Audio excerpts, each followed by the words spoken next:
കാര്യങ്ങൾ NCF സെക്രട്ടേറിയസ് NCERT പുറത്തിറക്കിയ വിദ്യാഭ്യാസ മാനദണ്ഡങ്ങൾ അടങ്ങിയിട്ടുള്ള ഒരു രേഖയാണ് ആ കുട്ടിക്ക് വിദ്യാലയത്തിന് അകത്തും പുറത്തും.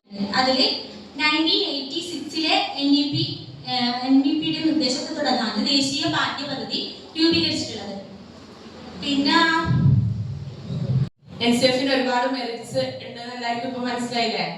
സോ ഫസ്റ്റ് മെറിറ്റ് ആയിട്ട് പറയാനുള്ളത് ലേണർ സെൻട്രിക് അപ്രോച്ച്. അതായത് NCF എപ്പോഴും എൻകറേജ് ചെയ്യുന്നത് ലേണർ സെൻട്രിക് അപ്രോച്ചിനായിരിക്കും. സോ അവരുടെ സ്റ്റുഡൻസിന്റെ സൈക്കോളജി ഇങ്ങനെ എംഫസൈസ് ചെയ്തുകൊണ്ടാണ് NCF ഉള്ളത്. പിന്നെ പ്രധാനപ്പെട്ട ഒന്ന് പറയാനുള്ളത് CCE. എന്താണ് CCE എന്ന് എല്ലാവർക്കും അറിയാലോ? Continuous and comprehensive evaluation.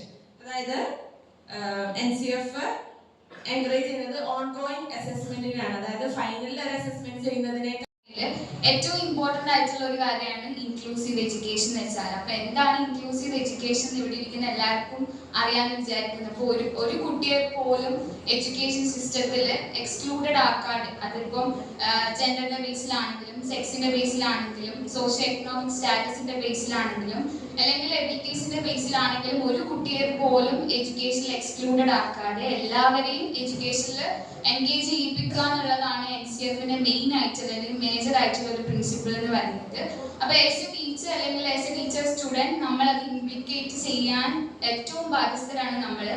അതായത് കുട്ടികളെ എല്ലാവരും ഡിഫറെന്റ് ആയിട്ടുള്ള ഇൻഡിവിജ്വൽസ് ആണ്. അതായത് ഓരോരുത്തർക്കും അവരുടേതായ നീഡ്സും എബിലിറ്റീസും അവരുടെ ഇൻട്രസ്റ്റ് ഒക്കെ ഉണ്ടാവും. അപ്പൊ അതൊക്കെ മനസ്സിലാക്കിക്കൊണ്ട് ഓരോ ഇൻഡിവിജ്വലിനും എന്താണ് അവരുടെ നീഡ്സ് എന്ന് മനസ്സിലാക്കി ഇത്രവരെയും നമുക്ക് എല്ലാവർക്കും കോമൺ ആയിട്ടുള്ള 3 ലാംഗ്വേജ് ഫോമുല എംഫസൈസ് ചെയ്തുകൊണ്ട് തന്നെയാണ് NCF 2023 വന്നിട്ടുള്ളത്.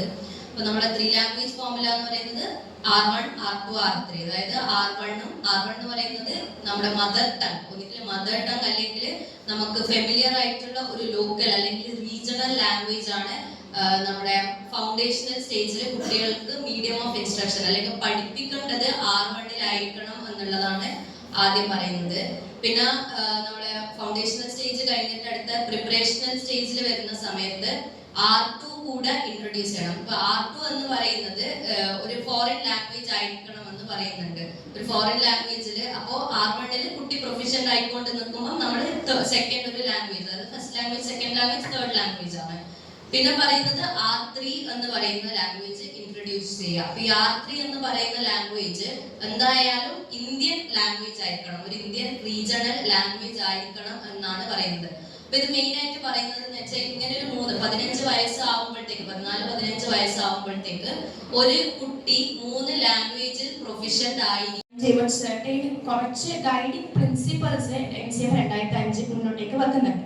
അതിൽ കുറെ ആൾക്കാർ ചെയ്തുകൊണ്ടിരിക്കുന്നതാണ് എന്തെന്ന് പറയുന്നത് റോട്ട് മെമ്മറൈസേഷൻ അല്ലെങ്കിൽ ബൈ ഹാർട്ടിങ്, സ്പൂൺ ഫീഡിങ് മെത്തേഡ് എന്ന് പറയുന്നത്. മെയിൻ ആയിട്ട് ചെയ്യുന്നത് എന്താന്ന് വെച്ച് കഴിഞ്ഞാല് ടെക്സ്റ്റ് ബുക്ക് സെൻട്രിക് അല്ലാണ്ട് ആ ഒരു കുട്ടിയുടെ ഇപ്പൊ ദൃശ്യമാണെങ്കിൽ ആ ദൃശ്യയുടെ ഇമോഷണൽ ആയിക്കോട്ടെ, സോഷ്യൽ ആയിക്കോട്ടെ, അങ്ങനെ ഓവറോൾ ഡെവലപ്മെന്റിൽ എന്ത് ചെയ്യണം, അത് ഫോക്കസ് ചെയ്യണം. നമ്മൾ ആ ഒരു രീതിയിലായിരിക്കും കരിക്കുലം എന്ത് ചെയ്യേണ്ടത്, ഡിസൈൻ ചെയ്യുന്നതെന്നാണ് നെക്സ്റ്റ് പ്രിൻസിപ്പിൾ പറയുന്നത്. 2005-ലാണ്. ഇനി നെക്സ്റ്റ് 4th പ്രിൻസിപ്പിൾ എന്ന് പറയുന്നത് നമ്മുടെ ഇവാലുവേഷൻ സിസ്റ്റം. ഇവാലുവേഷൻ സിസ്റ്റം 2005-ൽ പറഞ്ഞത് നമ്മൾ ട്രഡീഷണൽ ആയിട്ട് എന്താണോ ഫോളോ ചെയ്യുന്നത് അത് മതി, പക്ഷേ എന്ത് ചെയ്യണം, അത് കുറച്ചുകൂടി ഫ്ലെക്സിബിൾ ആക്കണം എന്നുള്ളതാണ് 2005-ലുള്ള ഗൈഡിംഗ് പ്രിൻസിപ്പിൾസ് ആയിട്ട് NCF നമുക്ക് മുന്നോട്ടേക്ക് വെക്കുന്നത്. ഇനി 2023-ലാണ് ഇവരൊക്കെ പറഞ്ഞത്. 2023-ലാണ് 2023-ല് NCF SE എന്ന് പറയും. എന്ന് വെച്ച് കഴിഞ്ഞാൽ നമ്മളൊരു വിദ്യാർത്ഥിയുടെ വിദ്യാഭ്യാസ എക്സ്പീരിയൻസിന്റെ ആകെ തുകയാണ് കരിക്കുലം എന്ന് പറയുന്നത്. കരിക്കുലത്തിലൂടെ പിന്നെ കുട്ടിയുടെ നോളജ് അക്വയർ ചെയ്യാനും അതേപോലെ തന്നെ അത് സ്ട്രെങ്തൻ ചെയ്യാനൊക്കെ കരിക്കുലത്തിലൂടെ സാധിക്കുന്നുണ്ട്. പക്ഷെ കരിക്കുലം എപ്പോഴും മാറിക്കൊണ്ടേയിരിക്കും. അതായത് നമ്മുടെ എൻവയോൺമെന്റിനനുസരിച്ചിട്ട് ടെക്നോളജിയിൽ വരുന്ന മാറ്റം, അതേപോലെ കുട്ടിയുടെ കോഗ്നിറ്റീവ് ഡെവലപ്മെന്റ്, ഇതിനെല്ലാം അനുസരിച്ചിട്ട് കരിക്കുലത്തിന്റെ മാറ്റം അനിവാര്യമാണ്. അപ്പം ഈ ഓരോരോ ചുറ്റുപാടിന് മാറ്റം വരുന്നതിനനുസരിച്ചിട്ട് കരിക്കുലം ഡെവലപ്പ് ചെയ്യേണ്ടതുണ്ട്. ഇതിന്റെ എല്ലാം ഭാഗമായിട്ടാണ് NCF, KCF പോലെയുള്ള കരിക്കുലം ഫ്രെയിംവർക്കുകൾ വന്നിട്ടുള്ളത്. 2005-ലെ നാഷണൽ കരിക്കുലം ഫ്രെയിംവർക്കിന്റെ തുടർച്ചയായിട്ടാണ് 2007-ലെ കേരള കരിക്കുലം ഫ്രെയിംവർക്ക് വന്നിരിക്കുന്നത്. ഈ 2007 കേരള കരിക്കുലം ഫ്രെയിംവർക്കിന്റെ ഭാഗമായിട്ട് കെയർ ആൻഡ് ഡെവലപ്മെന്റിലാണ് LKG, UKG, anganwadi, kindergarten അതെല്ലാം പെടുന്നത്. അപ്പോൾ ഈ KCF ഫസ്റ്റ് മുന്നോട്ട് വെക്കുന്നത് എന്താണെന്ന് വെച്ചാൽ ഈ സ്റ്റേജിൽ ഒരു പ്രീ പ്രൈമറിക്ക് വേണ്ടി ഒരു യൂണിഫോം കരിക്കുലം ഉണ്ടാക്കണം എന്നുള്ളതാണ്. അതെന്തിനാന്ന് വെച്ചാൽ നമുക്കറിയാം LKG, UKG ഒക്കെ പഠിക്കുന്ന സമയത്ത് കുട്ടികൾ വേഗം തന്നെ ലെറ്റേഴ്സ്, നമ്പേഴ്സ് എല്ലാം പഠിച്ചു, അവർ എഴുതാനും വായിക്കാനും എല്ലാം പഠിക്കുന്നുണ്ട്. അപ്പൊ അംഗൻവാടിയിലാണെങ്കിൽ നമ്മൾ പറയുന്നത് അനൗപചാരിക വിദ്യാഭ്യാസമാണ് കൊടുക്കുന്നത്. അപ്പൊ പക്ഷെ പ്രായം നോക്കുന്ന സമയത്ത് അംഗനവാടി പഠിക്കുന്ന ഒരു കുട്ടിയെ സംബന്ധിച്ചിടത്തോളം അവര് അനൗപചാരിക വിദ്യാഭ്യാസം നേടുന്ന സമയത്ത് LKG, UKG ക്ലാസ്സിലുള്ള കുട്ടികൾ കൂടുതലായി കാര്യങ്ങൾ പഠിക്കുന്നുണ്ട്. പക്ഷെ ഏതൊരു പാരന്റിനെ സംബന്ധിച്ചിടത്തോളം അവരുടെ കുട്ടികളെ വേഗത്തിൽ എഴുതാൻ പഠിക്കുക, വേഗത്തിൽ വായിക്കാൻ പഠിക്കുക, അതാണ് വിദ്യാഭ്യാസം എന്നൊരു കാഴ്ചപ്പാടാന്നുള്ളത്. അപ്പൊ അതിൽ നിന്നൊരു മാറ്റം വരുത്താൻ വേണ്ടിയാണ് യൂണിഫോം കരിക്കുലം എന്നൊരു ആശയം മുന്നോട്ട് വെക്കുന്നത്. കുട്ടികളുടെ മാനസികവും വൈജ്ഞാനികവും ആരോഗ്യപരമായ ഒരു ഡെവലപ്മെന്റ് അതിൽ ഊന്നൽ നൽകിക്കൊണ്ട് ഒരു യൂണിഫോം കരിക്കുലം ഉണ്ടാക്കുക എന്നുള്ളതാണ് ആദ്യം തന്നെ പറയുന്ന കാര്യം. പിന്നെ ടെക്സ്റ്റ് ബുക്ക് കൺസ്ട്രക്ഷനെ കുറിച്ച് പറഞ്ഞിട്ടുണ്ട്. പ്രീ പ്രൈമറിയിലാണെങ്കിൽ എന്തെല്ലാം തിരിച്ചറിയാൻ വേണ്ടി പറ്റും. ഇപ്പൊ ഒരു കുട്ടി ഏത് കാര്യത്തിലാണോ വീക്കായി കിടക്കുന്നത് അത് കുട്ടിക്ക് തന്നെ അതിൽ കുറച്ചുകൂടി ഇമ്പോർട്ടൻസ് കൊടുക്കണം, എന്ത് രീതിയിൽ അതിൽ മാറ്റം വരുത്തണം. ടീച്ചേഴ്സിനാണെങ്കിൽ ഏത് ടീച്ചിങ് സ്ട്രാറ്റജി ഉപയോഗിച്ച് അവരെ ഇമ്പ്രൂവ് ചെയ്യിക്കാൻ വേണ്ടി പറ്റും. പാരന്റ്സിനാണെങ്കിൽ ആ ഒരു വിഷയത്തിൽ കൂടുതൽ സപ്പോർട്ട് കൊടുക്കും. KCF എന്താണ് എന്നിപ്പോ വിശദീകരിച്ചു കഴിഞ്ഞു. എന്താണ് KCFന്റെ ലക്ഷ്യബോധം, അതാണ് വിശദീകരിക്കാൻ ഉദ്ദേശിക്കുന്നത്. അതായത് നമുക്കറിയാം 2005 അതാണ് തുടങ്ങുന്നത്. 2007, 2023 ലേറ്റസ്റ്റ് ആയിട്ട് മാറ്റിയിരിക്കുന്നത്. അതായത് മെച്ചപ്പെട്ട ഒരു വിദ്യാഭ്യാസ രീതി, അതാണ് ഇത് ഉദ്ദേശിക്കുന്നത്. അതിൽ കൂടെ തന്നെ ടെക്നോളജിയിലുള്ള പ്രാവീണ്യവും പിന്നെ ഒരു അറിവ് സമൂഹം അതാണ് നേടിയെടുക്കുക എന്നതാണ് ഇതിന്റെ ഒരു പരിചയമാണ്. അപ്പൊ അതെല്ലാം വലിയൊരു മാറ്റമാണ് കൊണ്ടുവന്നിട്ടുള്ളത്. കൂടാതെ തന്നെ പിന്നെന്താ, ഈ ഒരു പദ്ധതി വിജയകരമാക്കണമെങ്കിൽ രക്ഷിതാക്കളും വിദ്യാർത്ഥികളും എല്ലാവരും ഒരുമിച്ച് പ്രവർത്തിച്ചാൽ മാത്രമേ ഇതിന് കുറച്ചും കൂടി ലക്ഷ്യമുണ്ടാകുള്ളൂ. ഇതൊക്കെയാണ് ഇതിൽ പറയുന്നത്. NCF മെറിറ്റ്സിലുള്ള അതേ കാര്യങ്ങൾ തന്നെയാണ് KCF ഉള്ളത്. ഫസ്റ്റ് വൺ എന്ന് പറഞ്ഞാൽ ലേണർ സെന്റേർഡ് എഡ്യൂക്കേഷൻ ആണ്. അതായത് സ്റ്റുഡൻസിന്റെ ഓവറോൾ ഡെവലപ്മെന്റിന് ഇമ്പോർട്ടൻസ് കൊടുക്കുകയാണ് KCF ചെയ്തിട്ടുള്ളത്. അതായത് ഫോക്കസ് ചെയ്യുന്നത്, അതായത് കുട്ടികളുടെ ഫിസിക്കൽ ആയിക്കോട്ടെ, മെന്റൽ, ഇന്റലക്ച്വൽ, സോഷ്യൽ ഡെവലപ്മെന്റിനാണ് ഇമ്പോർട്ടൻസ് കൊടുക്കുന്നത്. അതുപോലെ തന്നെ കുട്ടികളുടെ ആക്റ്റീവ് പാർട്ടിസിപ്പേഷൻ കൂടി ഫോക്കസ് ചെയ്യുന്നുണ്ട്. പണ്ട് നമ്മളൊക്കെ പഠിച്ചിട്ടുള്ളത് ടീച്ചർ സെന്റേർഡ് ആയിട്ടുള്ള എഡ്യൂക്കേഷൻ ആണ്. ഒരു ടീച്ചേഴ്സിന്റെ ഒരു 1 man ഷോ ആണ് ഉണ്ടായത്. അപ്പൊ അതിന് വിപരീതമായിട്ട് ഒരു ലേണർ സെന്റേർഡ് എഡ്യൂക്കേഷൻ ആണ്. അതുപോലെ തന്നെ ആക്ടിവിറ്റി ബേസ്ഡ് ആണ്. ലോവർ പ്രൈമറി ക്ലാസ്സസിൽ മദർ ടങ് അല്ലെങ്കിൽ റീജിയണൽ ലാംഗ്വേജ് ആയിരിക്കും മീഡിയം ഓഫ് ഇൻസ്ട്രക്ഷൻ ആയിട്ട് യൂസ് ചെയ്യുന്നത്. ആൻഡ് സെക്കൻഡ് ലാംഗ്വേജ് ആയിട്ട് ഏതെങ്കിലും ഒരു നാഷണൽ ലാംഗ്വേജ് യൂസ് ചെയ്യുന്നത്. തേർഡ് ലാംഗ്വേജ് ആയിട്ട് ഒരു ഗ്ലോബൽ ലാംഗ്വേജ് KCF ഉണ്ടാവും. അതിൽ ഒന്നാമത്തെ കാര്യമാണ് ഇപ്പോൾ ടീച്ചേഴ്സിന് ട്രെയിനിങ് കൊടുക്കുന്നത് എന്നുള്ള കാര്യങ്ങൾ 2023 KCF പറഞ്ഞിട്ടുണ്ട്. പക്ഷെ അത് എത്രത്തോളം പോസിബിൾ ആണെന്നുള്ളത് ഒരു ചാലഞ്ച് ആയിട്ട് എപ്പോഴും നിൽക്കുന്ന കാര്യമാണ്. പിന്നെ അതുപോലെ തന്നെ 15 മുതൽ 20 വരെ കുട്ടികളാണ് ഒരു ക്ലാസ്സിൽ ഉണ്ടാവുന്നതെന്ന് പറഞ്ഞിട്ടുണ്ട്. അപ്പൊ ടീച്ചേഴ്സ് എത്രത്തോളം അവൈലബിൾ ആയിരിക്കണം ആ സമയത്ത്, ഓരോ ക്ലാസ്സിലേക്കും ടീച്ചേഴ്സ് എത്തേണ്ടത് എത്രത്തോളം അവൈലബിൾ ആയിരിക്കണം എന്നുള്ളത് കൂടി ഒരു ചാലഞ്ച് ആയിട്ട് വരുന്ന കാര്യമാണ്. പിന്നെ മെയിനായിട്ടും KCF ഫോക്കസ് ചെയ്യുന്ന ഒരു കൺസ്ട്രക്റ്റീവ് അപ്രോച്ച് ആണ്.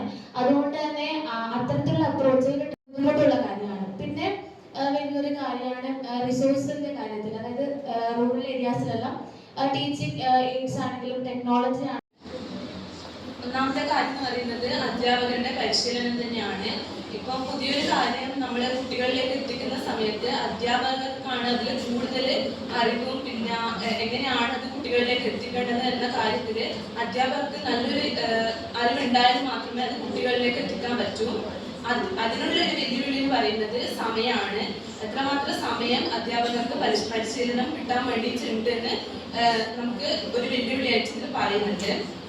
പിന്നെ അടിസ്ഥാന സൗകര്യം, ടെക്നോളജീസ് കൂടുതലായിട്ട് ഇതിനകത്തേക്ക് ഇംപ്ലിമെന്റ് ചെയ്യുന്നുണ്ട്. അതുകൊണ്ട് ഇപ്പം അർബൻ ഏരിയസിൽ കുറച്ചും കൂടി അവർ ഡെവലപ്ഡ് ആയിരിക്കും. പക്ഷേങ്കിൽ റൂറലിലേക്ക് വരുന്ന സമയത്ത് അവർക്ക് അടിസ്ഥാന സൗകര്യങ്ങൾ വളരെ കുറവായിട്ടുള്ള സ്ഥലങ്ങൾ ഇപ്പോഴുണ്ട്. അപ്പം പുതിയൊരു കാര്യം പാഠ്യപദ്ധതിയിൽ പുതിയൊരു കാര്യം കൊണ്ടുവരുന്ന സമയത്ത് എത്രമാത്രം അടിസ്ഥാന സൗകര്യങ്ങൾ ഉണ്ടാകുന്നുള്ളത് ഒരു ചലഞ്ചസ് ആയിട്ട് പറയുന്നുണ്ട്. പിന്നെ ഇപ്പം പറഞ്ഞു 15 മുതൽ 20 വരെയുള്ള കുട്ടികളാണ് ക്ലാസ്സിൽ ഉണ്ടാവേണ്ടത്, അങ്ങനെയാണ് പറയുന്നത്.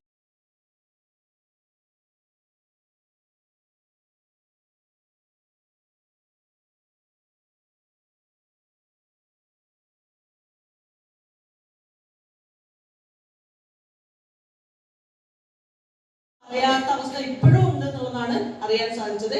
കാരണം ആ കണ്ടന്റ്, അവരുടെ ടെക്സ്റ്റ് ബുക്കിൽ ഉണ്ടായ കണ്ടന്റ് പോലും നല്ല രീതിയിൽ കുട്ടികളിലേക്ക് എത്തിക്കാൻ പറ്റാത്ത എത്രയോ അധ്യാപകർ ഇപ്പോഴും ഉണ്ട് എന്നുള്ളതാണ് പറയുന്നത്. അപ്പൊ അതെന്തുകൊണ്ട് നമുക്ക് തുറന്ന് പറയാൻ പറ്റുന്നില്ല, അങ്ങനെയുള്ള കുറെ കാര്യങ്ങൾ അതിന്റെ ഭാഗമായിട്ട് നമുക്കറിയാം. ഇൻ ദ സെൻസിലേക്ക് ഇത് രണ്ടും രണ്ടായിട്ട് നിൽക്കുന്നതിന് പകരം ഒന്നായിട്ട് നിൽക്കേണ്ട സാധനമാണ്.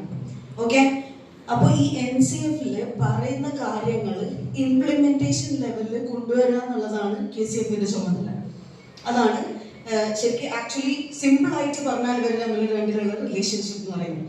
അപ്പോൾ NCF-ൽ ഇംപ്ലിമെന്റേഷന് പറഞ്ഞിട്ടുള്ള പല കാര്യങ്ങളും ഇന്നും KCF-ന് ചെയ്യാൻ പറ്റാതെ ഇരിക്കുന്നുണ്ട്. ഓക്കെ, അതിലൊന്നാണ് മിസ് ഇപ്പോൾ നേരത്തെ പറഞ്ഞ CC-ന്റെ ഇംപ്ലിമെന്റേഷൻ. നമ്മൾ CC അല്ലെങ്കിൽ കണ്ടിന്യൂസ് ആൻഡ് കോംപ്രിഹെൻസീവ് ഇവാലുവേഷൻ പ്രകാരം ഒരു കുട്ടീനെ എവറിത്തിങ് ലൈക്ക് ഞാൻ അങ്ങനെയൊക്കെ വിചാരിച്ചു പോയ ആളാണ്. LAC എന്തെങ്കിലും ഒന്ന് പോയിട്ട് അവർക്ക് ബേസ് കൊടുക്കാന്നുള്ള ഒരു ആഗ്രഹം കൊണ്ട് പോയ ഒരാളാണ്. പക്ഷെ അത്രയും അടുത്ത് എനിക്ക് സോഷ്യൽ വരെ പഠിപ്പിക്കണ്ടെന്നുള്ളിൽ നമ്മൾ ഇറങ്ങി വന്ന ആൾക്കാരാണ് നമ്മൾ എന്ന് പറയുന്നത്, അല്ലേ? അപ്പൊ നമുക്ക് ആഗ്രഹങ്ങളുണ്ട്. പക്ഷെ നമ്മളെ ഒരു കുട്ടീനെ, നമ്മൾ ഒരു LKG-യിലുള്ള ഒരു കുട്ടീനെ എൻ്റെ കയ്യിൽ തരുന്നെങ്കിൽ എനിക്കറിയുന്ന കാര്യങ്ങൾ ഞാൻ എന്തായാലും പഠിപ്പിച്ചു കൊടുക്കുന്നുള്ളത് ഞാൻ തരുന്ന ഒരു വാക്കാണ്. പക്ഷെ 8ാം ക്ലാസ് ഒരു കുട്ടീനെ തന്നിട്ട്, ബേസ് ഇല്ലാത്ത ഒരു കുട്ടീനെ തന്നിട്ട് നമ്മൾ അടിത്തറ ഉണ്ടാക്കി കൊടുക്കാന്ന് പറയുന്നത് അത് തെറ്റല്ലേ നമ്മളോട് ചെയ്യും.